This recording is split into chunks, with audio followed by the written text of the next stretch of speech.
चूचू TV सुनो कहानियाँ।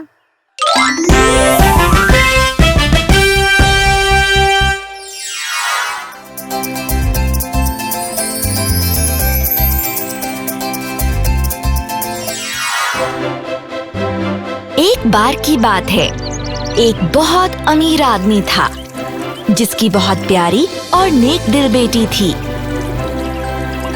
उस आदमी की पत्नी की मृत्यु हो गई थी, तो उसने ये सोच के दूसरी शादी की कि वो उसकी बेटी की अच्छी माँ बन सकेगी।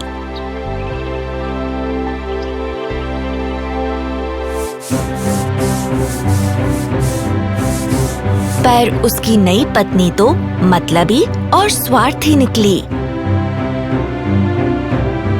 और उसकी भी 2 बेटियां थीं जो बिल्कुल उसके जैसी थीं।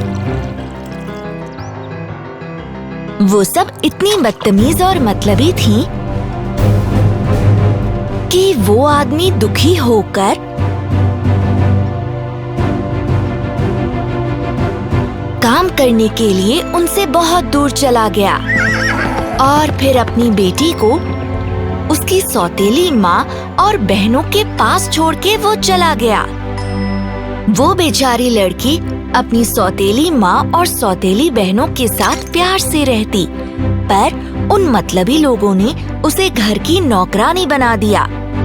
उन्होंने उसका नाम बदल के सिंड्रेला रख दिया, क्योंकि उसका चेहरा फायरप्लेस साफ करके अंगारों की वजह से झुलस गया था। तुम्हारे चेहरे पर हमेशा कोयला लगा रहता है। आज से हम तुम्हें सिंड्रेला बुलाएंगे। सिंड्रेला।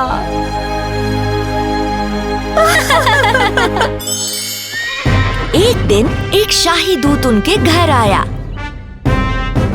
राजा और रानी ने इस घर में रहने वाली सभी लड़कियों को कल शाम एक बॉल यानी डांस के लिए बुलाया है।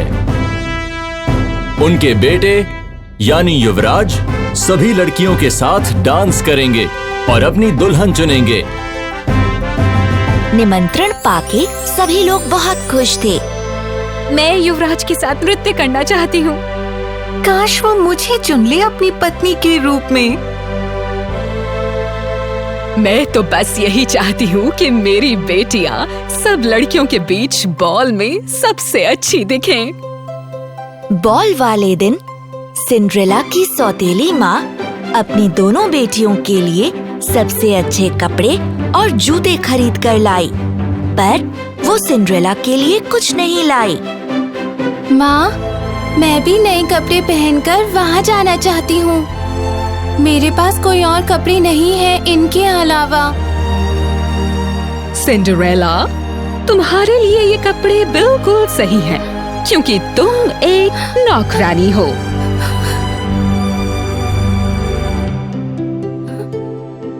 और तुम तो जानते ही हो ना, एक नौकरानी को युवराज के साथ नाचना नहीं चाहिए।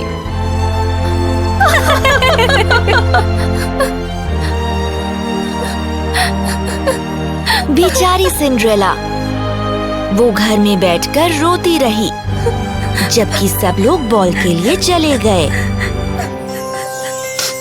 अचानक एक नेक और सुंदर परी सामने आई। Hello Cinderella. अरे, आप कौन हैं? मैं हूँ तुम्हारी परी माँ। क्या तुम डांस में जाना चाहती हो? हाँ, मैं जाना चाहती हूँ पर नहीं जा सकती। मेरे पास पहनने के लिए अच्छे कपड़े नहीं है और वहाँ जाने के लिए गाड़ी भी नहीं है। तुम्हारे पास वो सब कुछ होगा जो तुम्हें डांस में जाने के लिए चाहिए, जैसे ही मैं जादू की छड़ी घुमाऊंगी। और सिंड्रेला के पुराने कपड़े एक चमकीले इवनिंग गाउन में बदल गए। उसके जूते नाजुक कांच के जूतों में बदल गए। अरे वाह, सुंदर है। फिर परी माँ सिंड्रेला को बगीचे में ले गईं। उन्होंने अपनी जादू की छड़ी घुमाई और एक कद्दू को एक चमकदार सोने की बग्गी में बदल दिया। परी माँ ने बगीचे में खेलते चूहों को घोड़ों में बदल दिया। एक चूहे को कोचवान बना दिया और छिपकली को सहायक। अब मैं युवराज से मिलने जा सकती हूँ। आपका धन्यवाद परी माँ। वहाँ मजे करना सिंड्रेला, पर आधी रात से पहले वापस आ जाना, क्योंकि उसके बाद मेरा जादू खत्म हो जाएगा। और जो खूबसूरत ड्रेस तुमने पहनी है, ये कोचवान और ये सहायक, साथ ही ये घोड़े, सब बिल्कुल वैसे हो जाएंगे जैसे ये पहले थे। मैं आधी रात तक वापस आ जाऊंगी परी माँ। फिर मिलेंगे। तो सिंड्रेला बॉल के लिए चली गई।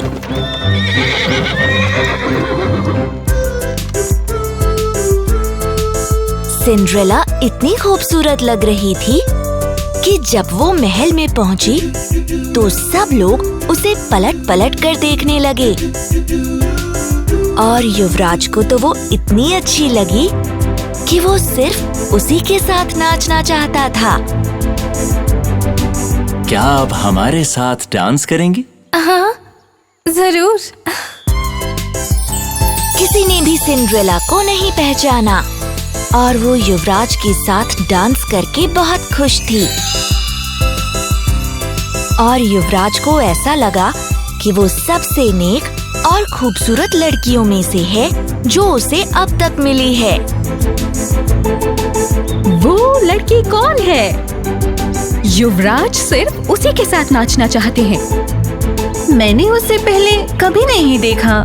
वो जरूर कोई राजकुमारी या फिर बहुत ही अमीर लड़की होगी।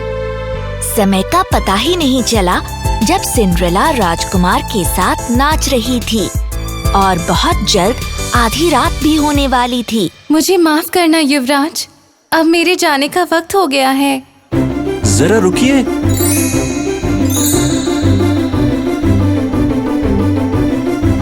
मुझे अपना नाम तो बताइए।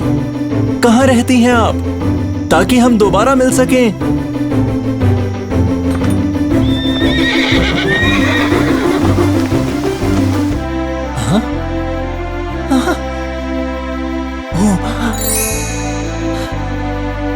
सिंड्रेला अपने घर पहुंच गई जैसे ही घड़ी में 12 बजे।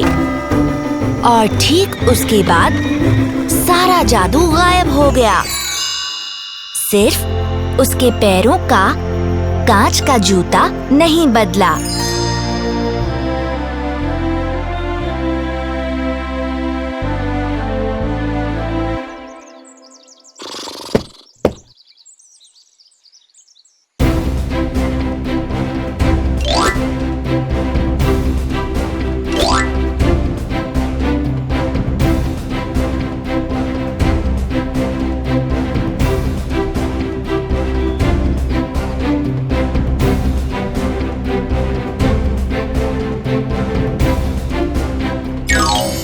अगले ही दिन शाही दूत राजकुमार के साथ उसके घर आया।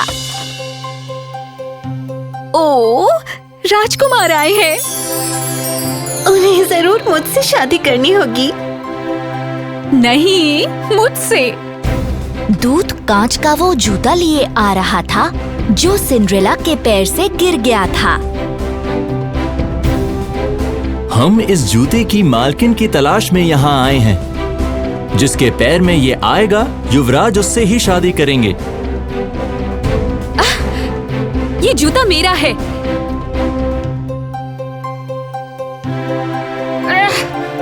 ये तो मेरे लिए बहुत बड़ा है। मेरे पैर के लिए बहुत छोटी है।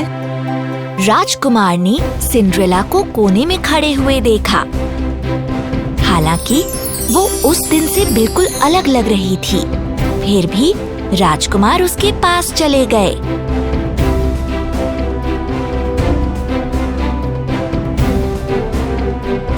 क्या आप इसे पहनकर हमें दिखाएंगी?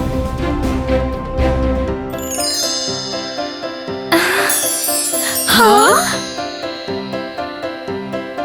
वो आप ही हैं जो कल हमारे साथ नाच रही थीं।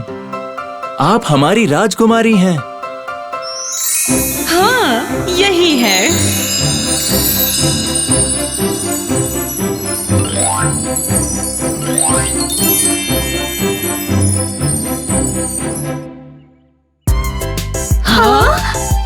सिंड्रेला और राजकुमार की बहुत भव्य शादी हुई। उन्होंने सब लोगों को बुलाया, किसी को भी नहीं छोड़ा।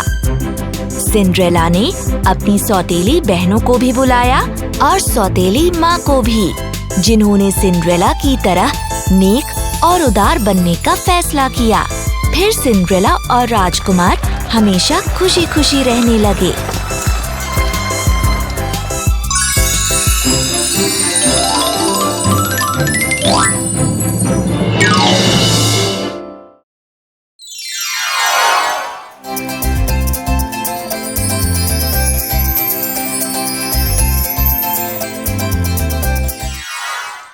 बहुत पुरानी बात है। एक छोटी बच्ची थी जिसका नाम था रोजी, पर सब लोग उसे नन्ही रेड राइडिंग हुड बुलाते थे, और वो इसलिए क्योंकि वो हर रोज अपना पसंदीदा रेड राइडिंग चोगा पहना करती थी। हेलो। नन्ही रेड राइडिंग हुड अपने माता पिता के साथ जंगल में एक छोटे से घर में रहती थी। ये लो बनी, गाजर खाओ। जंगल के दूसरे छोर पर रहती थी नन्ही रेड राइडिंग हुड की दादी। वो अकेली एक छोटे से घर में रहती थी। एक सुबह नन्ही रेड राइडिंग हुड ने सोचा क्यों ना दादी माँ से मिलके आया जाए, और इसलिए उसने अपनी माँ से पूछा, माँ, क्या मैं दादी माँ से मिलने जाऊँ? उनकी तबीयत अच्छी नहीं है, मुझे देखकर खुश होंगी। हाँ, तुम जा सकती हो। मैं तुम्हें दादी माँ के लिए कुछ सामान भी दूंगी, जिसे तुम ध्यान से रास्ते में ले जाना, और तुम जंगल में इधर उधर मत घूमना, ना ही अनजान लोगों से बातें करना। फिक्र मत करो माँ, मैं इन बातों का ख्याल रखूंगी। नन्ही रेड राइडिंग हुड की माँ ने एक टोकरी में कुछ सामान रख दिया और उसे नन्ही रेड राइडिंग हुड को दे दिया। ये टोकरी तुम्हारी दादी माँ के लिए है। इसमें उनकी पसंद की बहुत सारी चीजें हैं। इसे ले जाकर उन्हें दे देना और ध्यान रखना। रास्ते में सावधान रहना और इधर उधर मत जाना, और अजनबियों से बात मत करना। मैं ऐसा नहीं करूंगी माँ, फिर मिलेंगे। और फिर नन्ही रेड राइडिंग हुड दादी के घर जाने के लिए निकल पड़ी। उस दिन सुबह बहुत सुहानी थी और नन्ही रेड राइडिंग हुड को जंगल में से जाते समय मजा आ रहा था।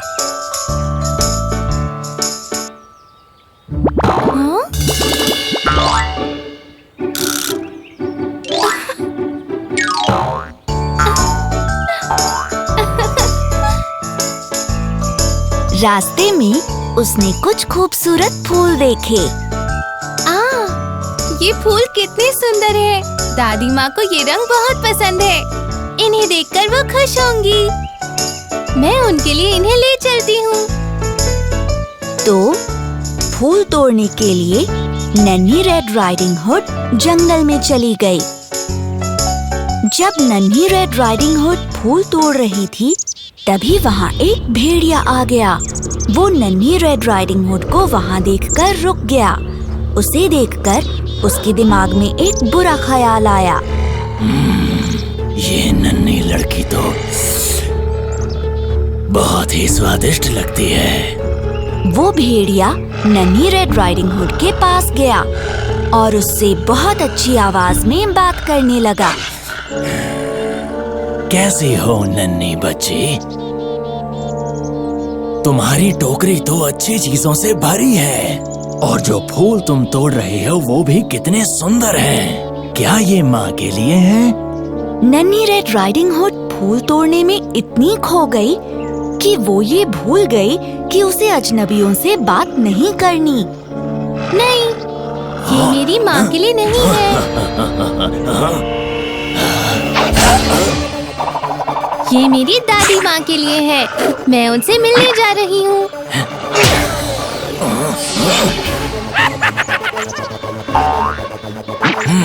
ओह, अपनी दादी के लिए। क्या वो यहीं रहती हैं? हाँ, जंगल के दूसरी तरफ वो एक छोटे घर में रहती हैं। एक बुरी नजर के साथ भेड़िया नन्ही रेड राइडिंग हुड को अलविदा कह के जंगल में भाग गया। फिर मिलेंगे। भेड़िया भागकर सीधे नन्ही रेड राइडिंग हुड की दादी के घर चला गया और उसने दरवाजा खटखटाया। जैसे ही नन्ही रेड राइडिंग हुड की दादी ने दरवाजा खोला, वो झट से अंदर घुस गया। उसने नन्ही रेड राइडिंग हुड की दादी को बांध दिया और उन्हें एक अलमारी में बंद कर दिया। थोड़ी देर बाद जब नन्ही रेड राइडिंग हुड वहाँ पहुँची, तो उसे दरवाजा खुला मिला और वो अंदर चली गई। दादी माँ, आप कहाँ हैं? फिर भेड़िए ने नन्ही रेड राइडिंग हुड की दादी के कपड़े पहन लिए, उनका चश्मा भी लगा लिया और उनके बिस्तर पर लेट गया। नन्ही रेड राइडिंग हुड को लगा कि वो भेड़िया ही उसकी दादी हैं। हाय दादी माँ, मैं हूँ नन्ही रेड राइडिंग हुड। हाँ? पर जब वो उनके पास गई तो उसे कुछ अजीब दिखाई दिया।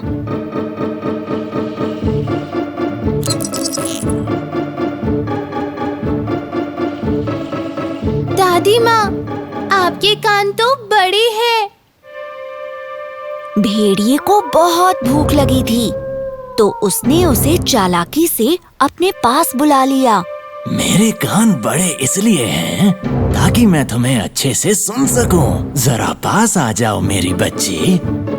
नन्ही रेड राइडिंग हुड ने देखा कि उसकी दादी माँ की आंखें भी बड़ी लग रही थीं। हाँ, आपकी आंखें भी बहुत बड़ी हैं। वो इसलिए ताकि मैं तुम्हें अच्छे से देख सकूं। मेरे पास आ जा मेरी बच्ची। नन्ही रेड राइडिंग हुड ने देखा कि उसकी दादी माँ के दांत भी बहुत बड़े थे। दादी माँ, आपके दांत भी बहुत बड़े हो गए हैं। मेरे दांत इसलिए बड़े हैं ताकि मैं तुम्हें खा सकूं। भेड़िए ने अपने तेज दांतों के साथ नन्ही रेड राइडिंग हुड पर झपट्टा मारा, लेकिन वो बच्ची समझदार थी।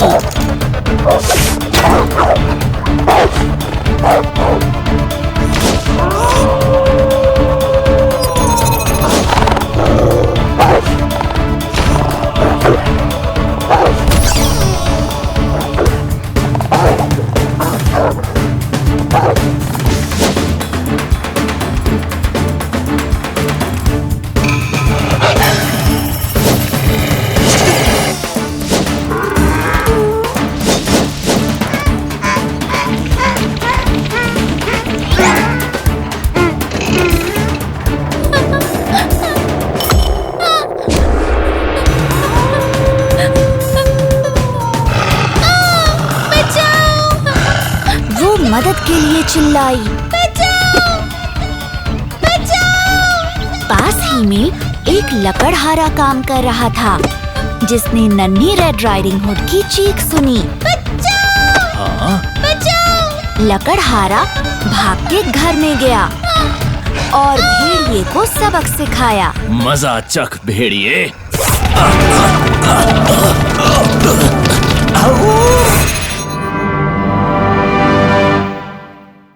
फिर लकड़हारे और नन्ही रेड राइडिंग हुड ने उसकी दादी माँ को अलमारी से निकाला।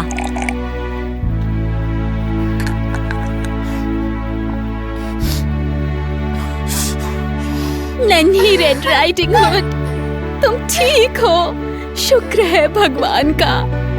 नन्ही रेड राइडिंग हुड बहुत खुश हुई कि उस दिन लकड़हारे ने उसकी जान बचाई, पर उसने ये सबक सीखा कि जब वो अकेले बाहर जाएगी तो अपनी माँ का कहा मानेगी, इधर उधर नहीं जाएगी और अजनबियों से बात नहीं करेगी।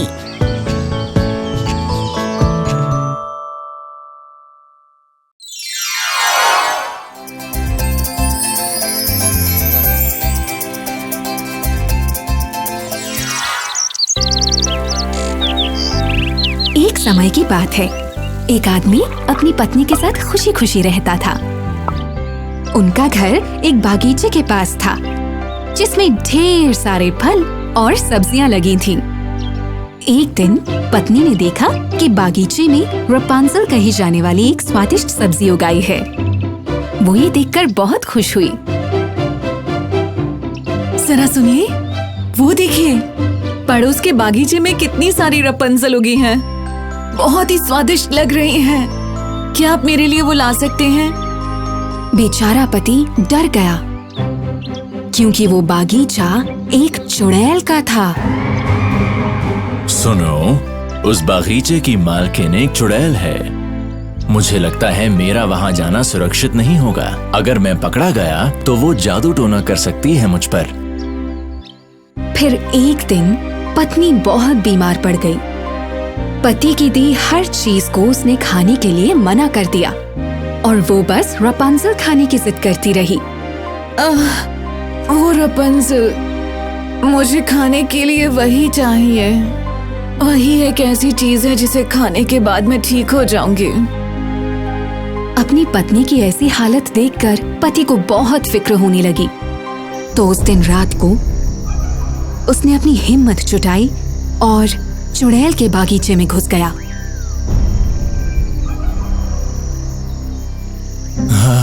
आशा करता हूँ वो चुड़ैल ना मिले। मैं जल्दी से कुछ रपुंज़ल तोड़ लेता हूँ और चला जाता हूँ। रपुंज़ल खाकर पत्नी को बहुत मजा आया और उसे जब थोड़ा अच्छा महसूस हुआ तो उसने पति से और लाने को कहा। रपुंज़ल खाने के बाद मुझे काफी अच्छा महसूस हो रहा है। सुनिए, थोड़े और लाकर दीजिए ना। बेचारा पति और रपुंज़ल लाने के लिए फिर से चुड़ैल के बागीचे में जा पहुंचा। लेकिन उसे तब झटका लगा जब उसने चुड़ैल को अपने सामने देखा। चुड़ैल उसे देखकर गुस्से से भर गई। ओह, तो तू है जो मेरी रपुंज़ल चुराता है, चोर कहीं के। अब देख कैसे मैं तुझे अपने जादुई मंत्र से पत्थर बनाती हूँ। ये सुनकर पति बहुत बुरी तरह डर गया और डर के मारे कांपने लगा। मुझे माफ कर दो, मुझे माफ कर दो। प्लीज मुझे कोई सजा मत देना। मेरी पत्नी बीमार है। मैंने ये रपुंज़ल इसलिए चुराए ताकि वो ठीक हो सके। तुम जितनी चाहो इनकी उतनी कीमत ले सकती हो। मुझे तेरे पैसे नहीं चाहिए, पर उसके बदले में जो मांगूंगी वो देना पड़ेगा। जब तेरी पत्नी ठीक हो जाएगी और एक बच्चे को जन्म देगी तो मैं तेरे पास आऊंगी और उस बच्चे को ले जाऊंगी। और अगर देने से इनकार किया तो मैं तुझे पत्थर बना दूंगी। अच्छा ठीक है। बेचारा पति चुड़ैल से बहुत डर गया था और इसलिए वो चुड़ैल की शर्त मान गया। समय बीतता गया और पति चुड़ैल से किए गए वादे को भी भूल गया। उसकी पत्नी अब ठीक थी और एक दिन उसकी पत्नी ने एक सुंदर सी बच्ची को जन्म दिया। बच्ची के जन्म लेते ही चुड़ैल वहां पहुंच गई। मैं इस बच्ची को लेने आई हूँ। उम्मीद है तुझे याद होगा, तूने वादा किया था ना कि मेरे रपुंज़ल के बदले में अपना बच्चा तू मुझे देगा। नहीं तो तुझे मैं पत्थर बना दूंगी। हाँ? मैं अपना वादा पूरा करूंगा। तुम ये बच्चा ले जा सकती हो। चुड़ैल बच्चे को ले लेती है। मैं इस बच्ची का नाम रखूंगी रपुंज़ल, उसी सब्जी के नाम पर जो इसके बाप ने मेरे बागीचे से चुराई थी। और जब ये बड़ी हो जाएगी तो इसे अपनी नौकरानी बनाऊंगी।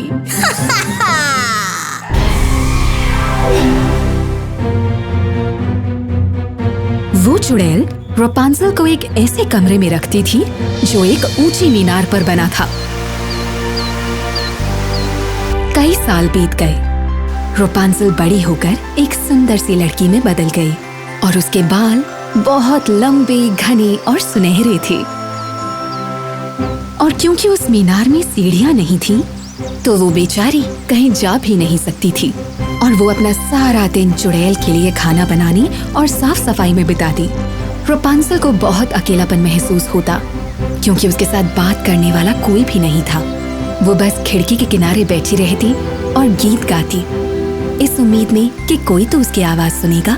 हेलो हेलो, क्या तुम बनोगे मेरी दोस्त? मुझे चाहिए एक दोस्त, एक दोस्त, एक दोस्त, एक दोस्त।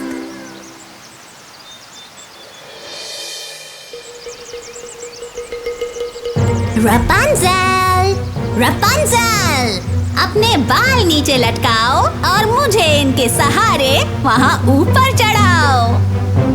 और इस तरह रापुंज़ेल अपने बाल नीचे गिराती और चुड़ैल उनका इस्तेमाल करके ऊपर मीनार पर चढ़ जाती। बेचारी रापुंज़ेल, उसका सारा दिन उस मतलबी बूढ़ी चुड़ैल की देखभाल करने में बीत जाता। हर दिन वो चुड़ैल मीनार पर वापस आती और रापुंज़ेल का बनाया खाना खाती और उससे घर का सारा काम करवाती।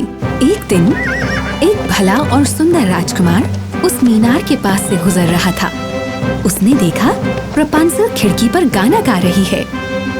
हेलो हेलो, क्या तुम बनोगे मेरी दोस्त? मुझे चाहिए एक दोस्त, एक दोस्त, दोस्त, दोस्त। पहली ही नजर में राजकुमार को रापुंज़ेल बहुत पसंद आई। वो उसे आवाज देकर पुकारना चाहता था, लेकिन तभी उसने चुड़ैल को आते देखा और वो छिप गया। उसने देखा कि किस तरह से चुड़ैल मीनार पर चढ़ती है। रापुंज़ेल, रापुंज़ेल, अपने बाल नीचे गिराओ और मुझे इनके सहारे वहाँ ऊपर चढ़ाओ। जब चुड़ैल मीनार से बाहर जा रही थी, तब राजकुमार ने रापुंज़ेल को आवाज लगाई। रापुंज़ेल, रापुंज़ेल, अपने बाल नीचे लटकाओ, मैं उनकी सीढ़ी बनाकर ऊपर आ जाऊंगा। रापुंज़ेल राजकुमार को देखकर बहुत खुश हुई और साथ ही हैरान भी। उसने उसे मीनार पर आने दिया और जल्द ही दोनों बहुत अच्छे दोस्त बन गए। एक दिन राजकुमार ने रापुंज़ेल से शादी की बात की। रापुंज़ेल, तुम मुझसे शादी करोगी? अगर तुम हाँ कहती हो तो मैं घर जाऊंगा और एक रेशमी सीढ़ी लेकर आऊंगा ताकि तुम यहाँ से नीचे उतर सको। हाँ, जरूर मेरे राजकुमार, हाँ। और इस तरह वो राजकुमार सीढ़ी लाने के लिए निकल पड़ा। मैं जल्द ही वापस आऊंगा रापुंज़ेल, और तुम्हें इस मीनार और उस चुड़ैल से बहुत दूर ले जाऊंगा। ठीक है राजकुमार, जल्दी वापस आना। राजकुमार और रापुंज़ेल बहुत खुश थे, पर वो ये नहीं जानते थे कि चुड़ैल की नजर उन पर पड़ चुकी थी। तो रापुंज़ेल भागना चाहती है और वो राजकुमार उसे लेने वापस आएगा। मैं इन्हें ऐसा सबक सिखाऊंगी कि कभी नहीं भूलेंगे। रापुंज़ेल को सबक सिखाने के लिए उस चुड़ैल ने उसके सुंदर लंबे बाल काट दिए। चुड़ैल ने फिर अपने जादू से रापुंज़ेल को पहुंचा दिया दूर एक रेगिस्तान में। और जब राजकुमार रापुंज़ेल को बचाने के लिए वापस आया, रापुंज़ेल, मैं आ गया, अपने बाल बाहर लटकाओ ताकि मैं ऊपर आ सकूं। चुड़ैल ने रापुंज़ेल के बाल नीचे लटका दिए। राजकुमार को उम्मीद थी कि ऊपर रापुंज़ेल मिलेगी, पर जैसे ही वो खिड़की पर पहुंचा तो उसने सामने चुड़ैल को देखा। कैसे हो? हाँ? उस बेरहम चुड़ैल ने राजकुमार को नीचे धकेल दिया। ये है तेरी सजा। राजकुमार सीधे जमीन पर जा गिरा। उसका चेहरा वहाँ पड़ी कंटीली झाड़ियों से टकराया। कांटा उसकी आंखों में चुभा और उसकी आंखों की रोशनी चली गई। मेरी आंखें, मैं कुछ नहीं देख पा रहा। बेचारी रापुंज़ेल रेगिस्तान में भटक रही थी, भूख प्यास से बेहाल। उसे मालूम ही नहीं था कि उसे कहाँ जाना है। राजकुमार भी इधर उधर भटक रहा था। वो रपुंज़ल को ढूंढ रहा था। कई महीनों बाद राजकुमार और रपुंज़ल एक ही जगह जा पहुंचे। हेलो, हेलो, क्या तुम बनोगे मेरे दोस्त? मुझे चाहिए एक दोस्त, एक दोस्त, एक दोस्त, एक दोस्त। रपुंज़ल, रपुंज़ल, मेरी दोस्त, कहाँ हो तुम?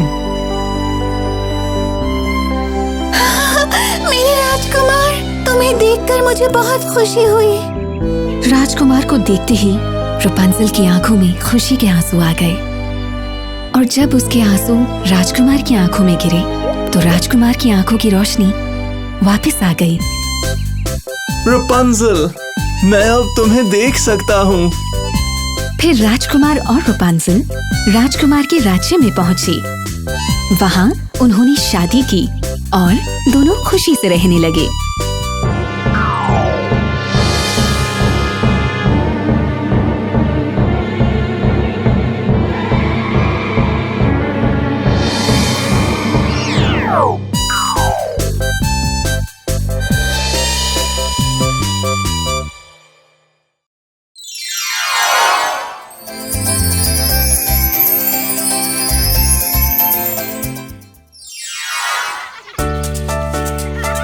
बहुत समय पहले की बात है। एक छोटा भाई और बहन रहते थे जिनके नाम थे हैंसल और ग्रेटल। वो अपने पिता और सौतेली माँ के साथ एक छोटी सी झोपड़ी में एक जंगल के बाहर रहते थे। हैंसल और ग्रेटल के पिता लकड़हारे थे। वो जंगल में लकड़ियाँ काटा करते थे, पर इस काम से वो ज्यादा पैसे नहीं कमाते थे, इसलिए उनके परिवार के पास खाने की भी कमी थी। हैंसल और ग्रेटल की सौतेली माँ उन्हें पसंद नहीं करती थी। उसे लगता था वो बहुत खाते थे और उनका ख्याल रखना उसके लिए बहुत बड़ा काम था। एक रात उसने हैंसल और ग्रेटल के पिता से उनकी शिकायत की। मैं तुम्हारे बच्चों से तंग आ चुकी हूँ। तुम जाकर इन्हें जंगल में छोड़ आओ। मैं ऐसा नहीं कर सकता। वो मेरे बच्चे हैं। कर सकते हो, मैं बताती हूँ कैसे। कल सुबह हम इन्हें जंगल में ले जाकर वहाँ छोड़ देंगे। हैंसल तब जाग रहा था। उसने अपनी सौतेली माँ की सारी बातें सुन ली। देर रात को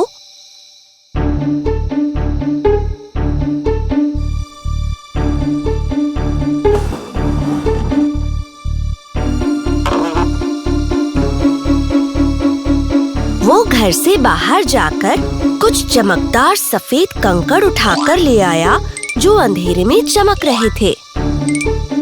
अगले दिन सुबह होते ही हैंसल और ग्रेटल की सौतेली माँ ने उन्हें बुलाया।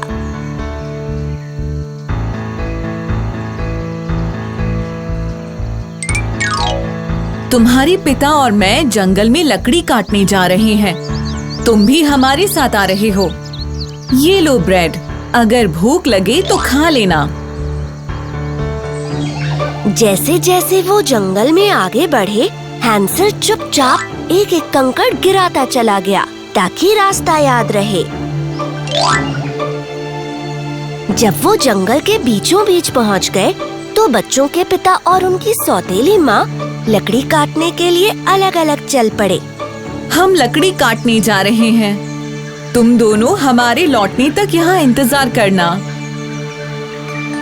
ठीक है माँ।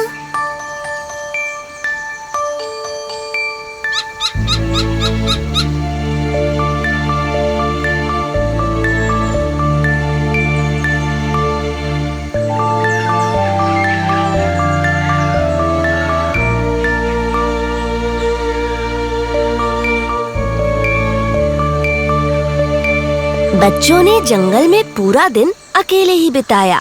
जैसे ही रात होने लगी, तो हैंसल और ग्रेटल के पिता और उनकी सौतेली माँ लौट के नहीं आए। हैंसल, मुझे तो अब डर लगने लगा है। माँ और पिताजी हमें वापस ले जाने के लिए कब आएंगे? मुझे नहीं लगता कि वो आएंगे ग्रेटल, पर फिक्र मत करो, मैं ले जाऊंगा घर। जो कंकड़ हैंसल ने रास्ते में गिराए थे वो रात में चमक रहे थे और वो बच्चे उनके पीछे पीछे चलते हुए अपने घर तक आखिरकार पहुंच ही गए।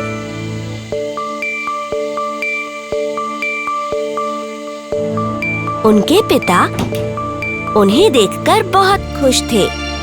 हैंसल और ग्रेटल, शुक्र है कि तुम सुरक्षित हो। मुझे माफ कर दो, मैं फिर तुम्हें कभी अकेला नहीं छोड़ूंगा।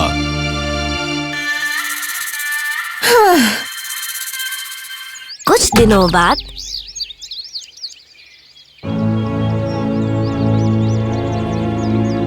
हैंसल और ग्रेटल के पिता शहर में अपनी कुल्हाड़ी ठीक कराने गए, तो हैंसल और ग्रेटल घर पर अकेले रह गए अपनी सौतेली माँ के साथ।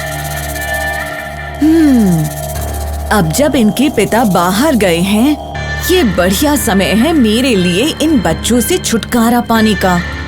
बुरी सौतेली माँ ने बच्चों को घर से बाहर निकलने को कहा। चलो आओ बच्चों, हम जंगल में पिकनिक के लिए जा रहे हैं। पिकनिक के लिए? अभी? हैंसल ने अपनी सौतेली माँ पर विश्वास नहीं किया। उसने चुपचाप एक ब्रेड का टुकड़ा लेकर छुपा लिया। जैसे ही वो जंगल में जाने लगे, हैंसल अपने पीछे ब्रेड के छोटे टुकड़े जमीन पर डालता चला गया। और जब वो घने जंगल में पहुंच गए, तब उनकी सौतेली माँ ने उनकी तरफ घूर कर देखा और कहा, तुम दोनों यहीं रुको, मैं थोड़ी देर में वापस आती हूँ।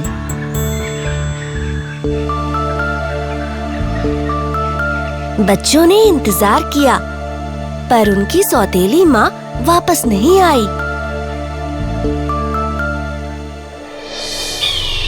अंधेरा हो गया था और ग्रेटल फिर से डरने लगी थी। हैंसल, चलो घर चलें, मुझे डर लग रहा है। हमें सुबह तक इंतजार करना होगा ग्रेटल। मैं रास्ते में ब्रेड के टुकड़े डालता हुआ आया था, लेकिन जब तक सुबह नहीं होती तब तक हम उन्हें देख नहीं पाएंगे।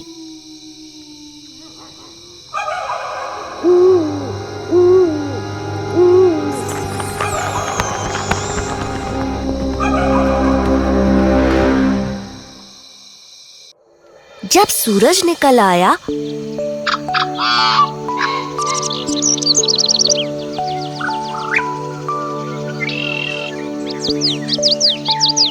हैंसल और ग्रेटल ब्रेड के टुकड़ों को ढूंढने लगे, पर उन्हें वो कहीं भी नजर नहीं आए।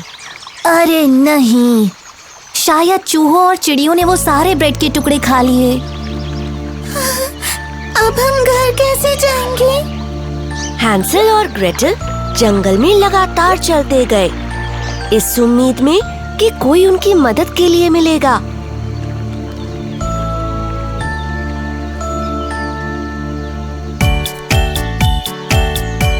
कुछ देर बाद हैंसल और ग्रेटल को रास्ते में एक आलीशान घर दिखा, जो जिंजर ब्रेड से बना हुआ था और चॉकलेट्स, गम ड्रॉप्स और अलग अलग मिठाइयों से सजा हुआ था। इस घर को देखो हैंसल, ये हमारी पसंद की टॉफी से बना है। ये तो स्वादिष्ट लगता है। दोनों बच्चे इतने भूखे थे कि उन्होंने घर के बड़े बड़े टुकड़े तोड़ लिए और उन्हें खाना शुरू कर दिया।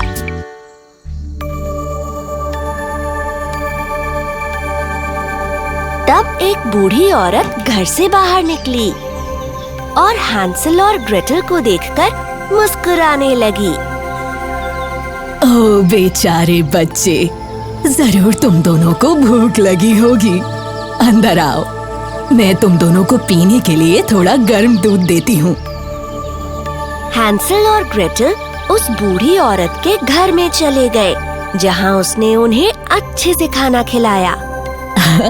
जितना चाहो उतना पी सकते हो बच्चों, शर्माना नहीं, यहाँ बहुत सारा दूध है। जब हैंसल और ग्रेटल ने खाना खा लिया तो उन्होंने बूढ़ी औरत को बताया कि वो अपने घर जाना चाहते हैं। दूध के लिए आपका धन्यवाद। क्या आप बता सकती हैं कि हम घर कैसे जाएं? बूढ़ी औरत हंसने लगी। घर कभी नहीं, अब तुम दोनों यहीं रहोगे और मैं तुम दोनों को खाऊंगी।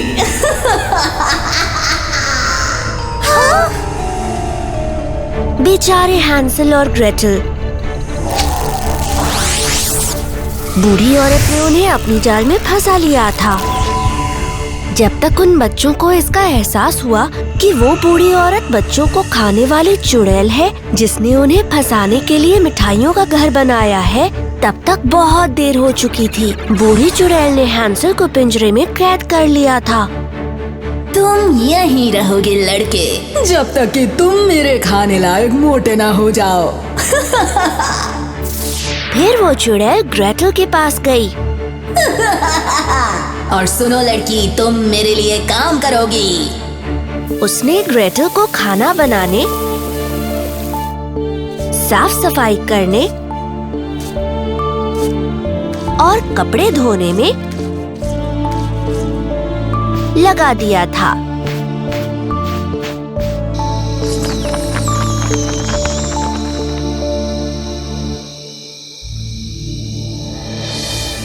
सुबह के समय बूढ़ी चुड़ैल ये देखा करती कि हैंसल खाने के लायक मोटा हो गया है या नहीं।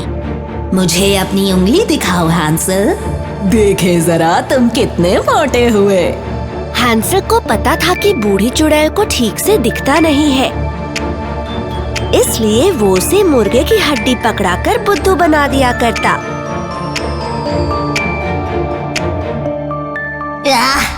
तुम तो अभी भी बहुत दुबले हो। एक सुबह चुड़ैल को बहुत जोर से भूख लगी थी। गुस्से में उसने ग्रेटल को बुलाया। ग्रेटल, आज नाश्ते में मैं हैंसल को खाने वाली हूँ। चलो एक बड़े बर्तन में पानी उबालो। आज मैं बनाऊंगी एक बढ़िया हैंसल सूप। बेचारी ग्रेटल, उसे समझ नहीं आया कि वो क्या करे।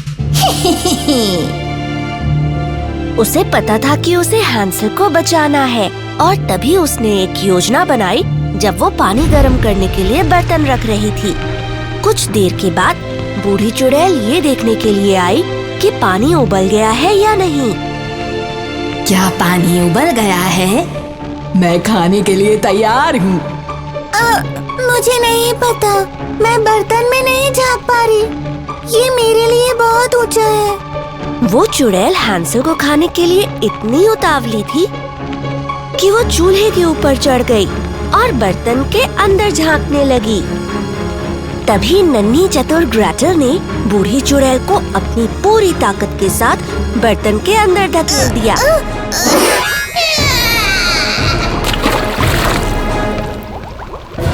बूढ़ी चुड़ैल खौलते हुए पानी में गिर गई और ग्रेटल ने ढक्कन बंद कर दिया। फिर उसने पिंजरे को खोल दिया और हैंसल को बाहर निकाला। बूढ़ी चुड़ैल मर गई हैंसल। अब हम घर जा सकते हैं। हुर्रे! ना सिर्फ बूढ़ी चुड़ैल मर चुकी थी, बल्कि हैंसल और ग्रेटल को उसके घर में एक सोने के सिक्के से भरा घड़ा भी मिला। हम इससे बहुत सारा खाना खरीद सकते हैं ग्रेटल।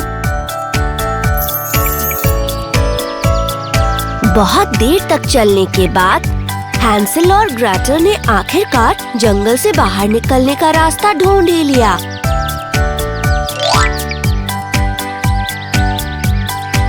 जब वो घर पहुँचे तो उनके पिता उनका इंतजार कर रहे थे।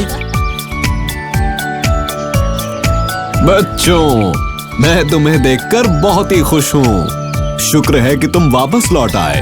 मैंने तुम्हारी सौतेली माँ को घर से बाहर निकाल दिया। अब वो हमें कभी परेशान नहीं करेगी। हैंसल और ग्रेटल ने अपने पिता को वो सोने के सिक्के दिखाए जो उन्हें मिले थे। वो बहुत खुश हुए। उन तीनों को फिर कभी पैसे की कमी नहीं हुई और वो हमेशा खुशी खुशी रहने लगे।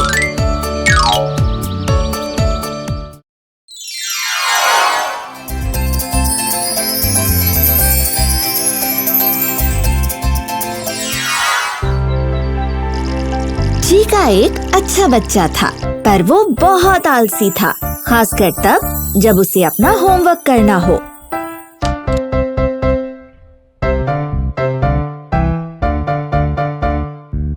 ओह, ये होमवर्क कितना बोरिंग है। पहले मैं खेल लेता हूँ, फिर अपना होमवर्क करूँगा।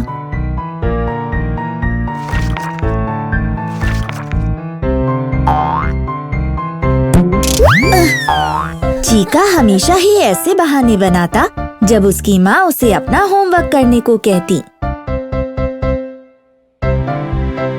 चीका, प्लीज अपना होमवर्क कर लो। बस तुम्हारे कुछ ही सवाल तो रह गए हैं। मैं बाद में करूँगा माँ, अभी मैं बहुत थक गया हूँ। चीका झूठी कहानियाँ भी बनाता था जब उसकी टीचर उसे होमवर्क दिखाने के बारे में पूछती।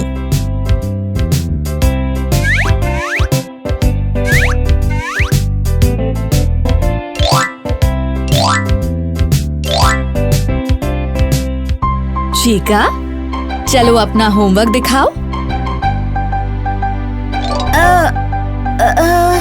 उसे मेरा डॉगी खा गया मिस डॉरथी।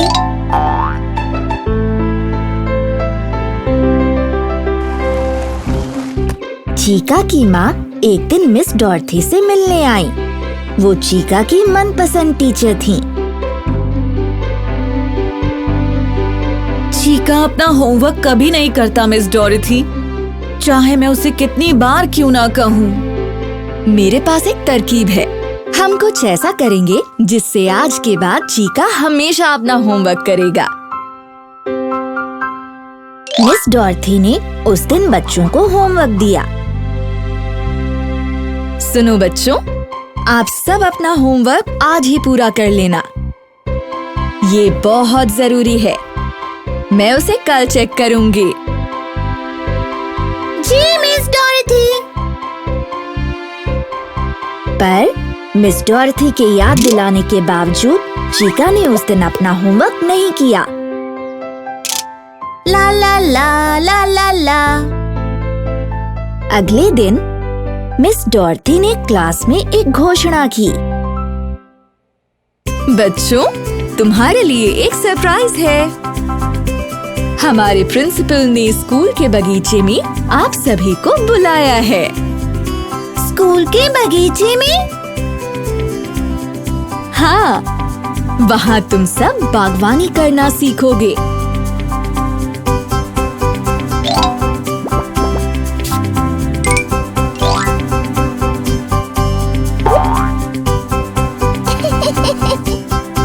तुम सबको मिलेगी खास टोपी और औजार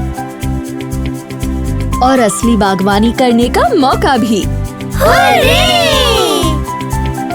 सारे बच्चे सुनकर खुश हुए, खासकर चीका।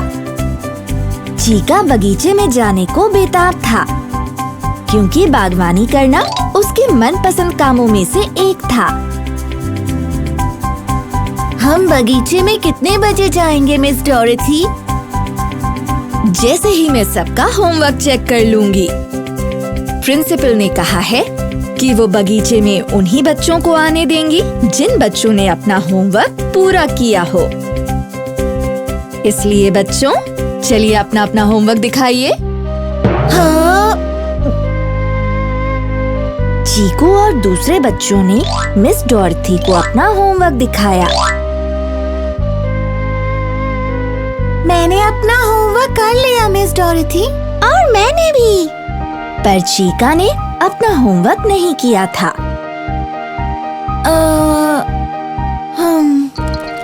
इसलिए चीका ही वो बच्चा था जिसे बगीचे में नहीं जाने दिया गया।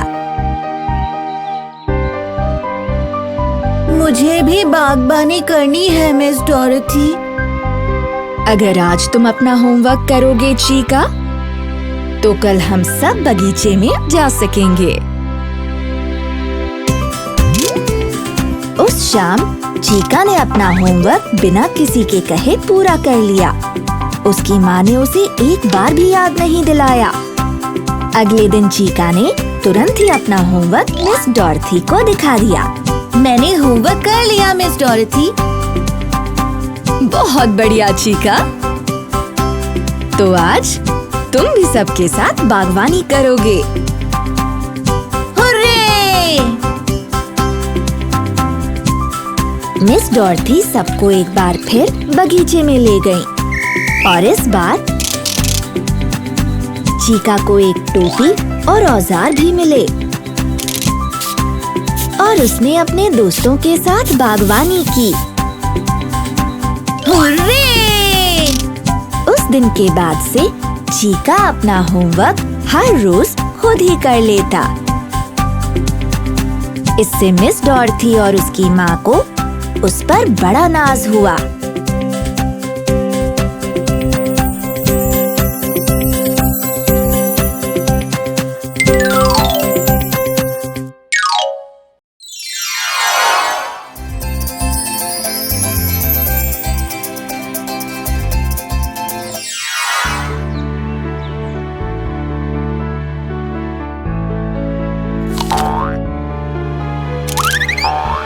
चूचू का एक दांत हिल रहा था और वो उसे लेकर परेशान थी कि जब वो टूटेगा तो क्या होगा।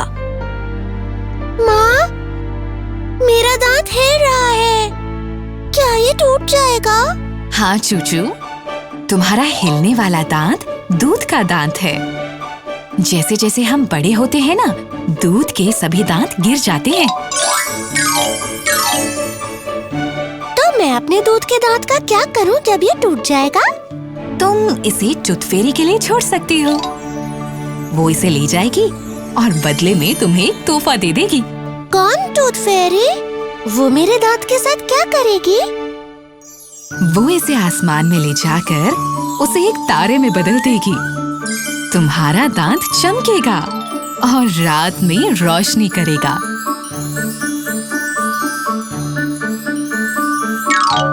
अच्छा। चूचू टूथ फेरी के बारे में सोचती रही और उसने अपने हिलते हुए दांत के बारे में सोचना बंद कर दिया। उस दिन बाद में चूचू ने खाने के लिए एक सेब उठाया और जैसे ही उसने उसे दांत से काटा, उसका दांत टूट गया। हाँ? माँ, देखो, मेरा दांत टूट गया। चूचू और उसकी माँ ने उस दांत को धोया। तुम्हें ये दांत अपने तकिए के नीचे रखना चाहिए। जब तुम आज रात सोने जाओगी, टूथ फेरी आएगी और इसे ले जाएगी जब तुम सो रही होगी। वो तुम्हारे दांत को एक सितारे में बदल देगी और कुछ ही समय बाद तुम्हारा नया दांत भी आ जाएगा। वो नया दांत मजबूत होगा और जिंदगी भर तुम्हारा साथ देगा। सोने से पहले चूचू ने वो दांत तकिए के नीचे रख दिया। अलविदा नन्हे दांत, टूथ फेरी आएगी और तुम्हें ले जाएगी। मैं तुम्हें देखूंगी जब तुम तारे बन जाओगे। फिर चूचू को जल्दी ही नींद आ गई। जब वो सुबह जागी तो उसने देखा कि उसका दांत तकिए के नीचे नहीं था। हाँ? उसने देखा कि उसके तकिए के पास एक तोहफा भी रखा है जो एक चमकीले कागज में लिपटा हुआ था। हाँ? यहाँ पर तो एक तोहफा है, पर ये किसके लिए होगा? टूथ फेरी ने ये तुम्हारे लिए छोड़ा है चूचू। उसने तुम्हारे लिए एक चिट्ठी भी छोड़ी है। सच में? चूचू ने जल्दी से उस तोहफे को खोला। उसमें एक खूबसूरत गुड़िया थी। उसके साथ एक अच्छा सा नया टूथब्रश भी था।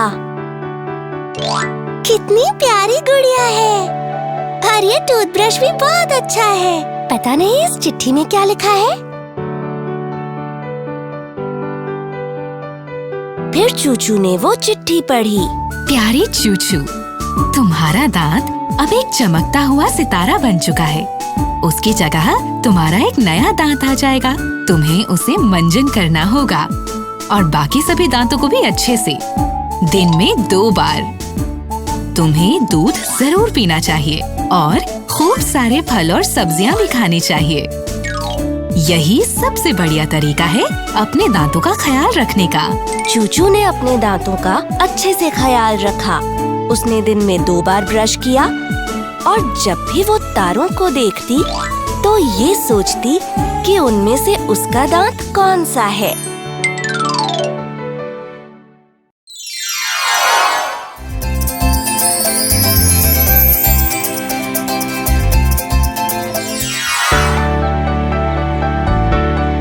कसली नखरे दिखाने वाला बच्चा था।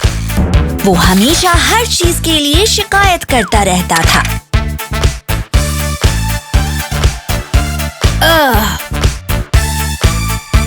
ये सोफा बिल्कुल भी नर्म नहीं है।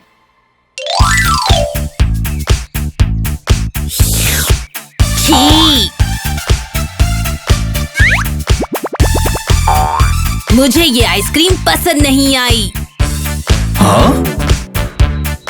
चीका, तुमने जो तोहफा दिया वो बिल्कुल भी अच्छा नहीं था। हाँ? उसकी इस आदत से कसली की माँ को बहुत फिक्र होती थी।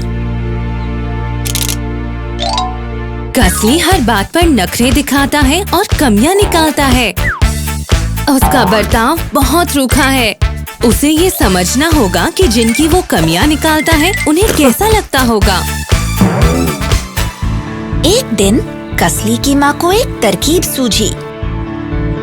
उन्होंने चूचू और कसली के दोस्तों से बात की।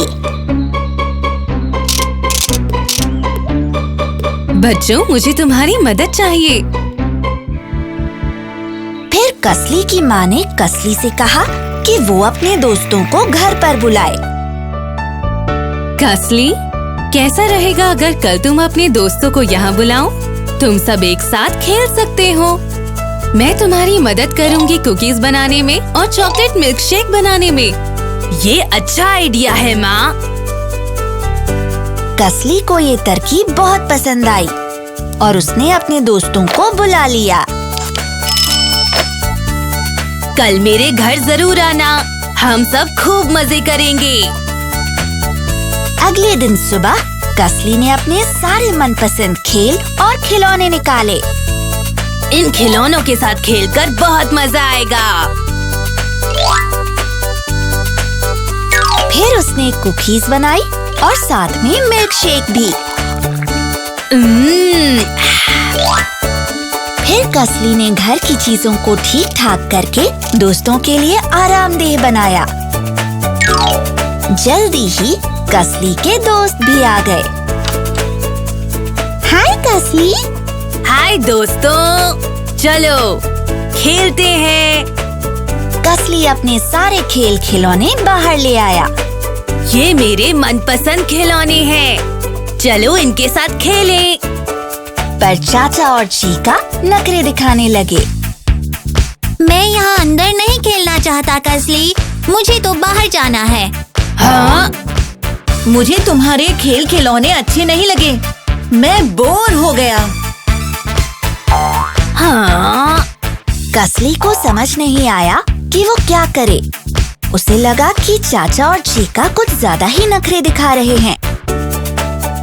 फिर कसली अपने बनाए कुकीज और मिल्क शेक ले आया। देखो दोस्तों, मैंने ये सारे कुकीज और चॉकलेट मिल्क शेक हम सब के लिए बनाए हैं। उम्मीद है तुम्हें पसंद आए। सबने एक एक कुकी और मिल्क शेक लिया। पर कसली को तब हैरानी हुई जब सब उसमें कमियां निकालने लगे। ये कुकी बहुत ही सख्त है। ये कुकी तो कुछ ज्यादा ही नर्म है। इस मिल्क शेक में तो दूध ही नहीं है।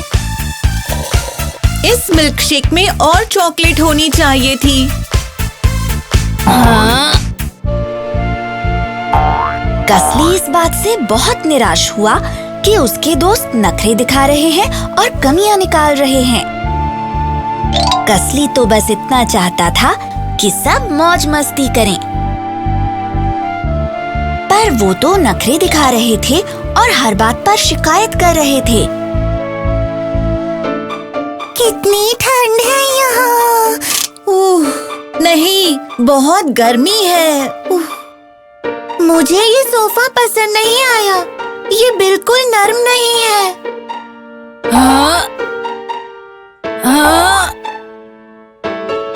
कसली समझ नहीं पाया कि उसके दोस्त ऐसा क्यों कर रहे हैं। उसका सर चकराने लगा, इसलिए वो चुपचाप एक जगह पर बैठ गया। जब कसली के दोस्त चले गए, तो कसली अपनी माँ के पास गया।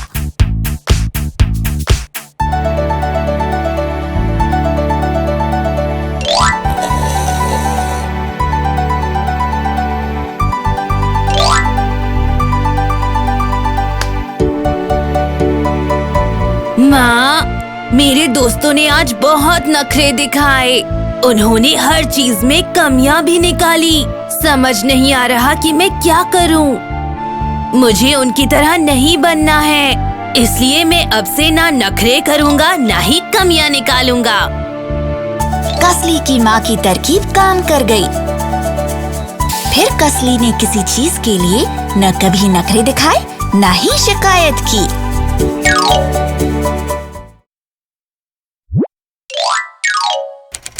मैं बनाऊंगी उन चीजों को जो है चॉकलेट, बहुत सारी चेरीज और आइसिंग के साथ। ओह हाँ, आज मेरा जन्मदिन है। मैं जल्दी ही तुम्हारे कमरे में देखने आऊंगी, ठीक है ना?